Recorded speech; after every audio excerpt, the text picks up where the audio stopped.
The time I got followed. I went out for my usual evening walk with my dog. It was already dark, but the route was familiar.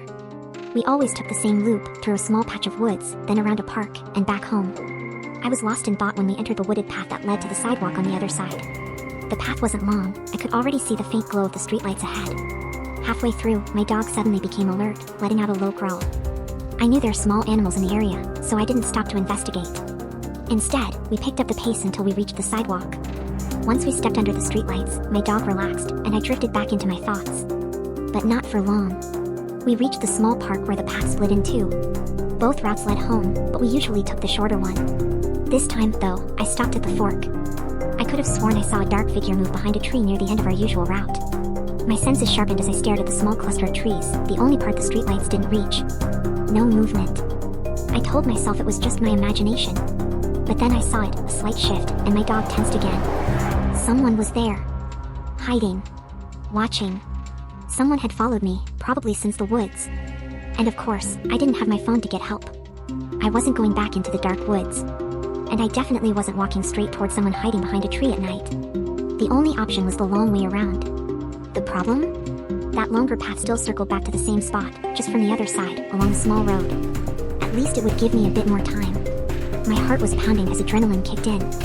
Soon I approached the area from the road. When the group of trees came into view, I stopped and watched. Nothing. No movement. I waited for several minutes, eyes locked on the spot. Still nothing. Slowly, I began walking, my heart beating so hard I thought it might burst out of my chest.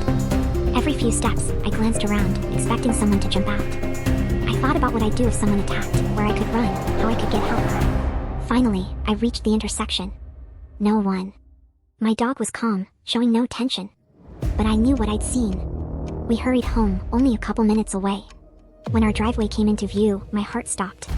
I couldn't breathe as my brain processed what I was seeing. The lights were off. When I'd left, they were still on. My senses went into overdrive. I knew my phone and car keys were right inside, next to the front door. Step by step, I moved up the driveway, imagining every possible scenario. I reached the porch and slid the key into the lock. That's when my dog turned sharply to the right.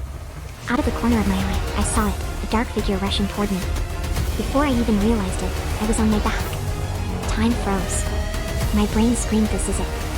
Then, I heard a sound. A strange sound. Loud, hysterical laughter. It took me a second to recognize it. My sister's laugh. That's what you get for scaring me last Halloween. I'd been so terrified I tripped over myself and fallen backward. She knew our usual walking route. She joined me plenty of times. From now on, she's taking the evening walks.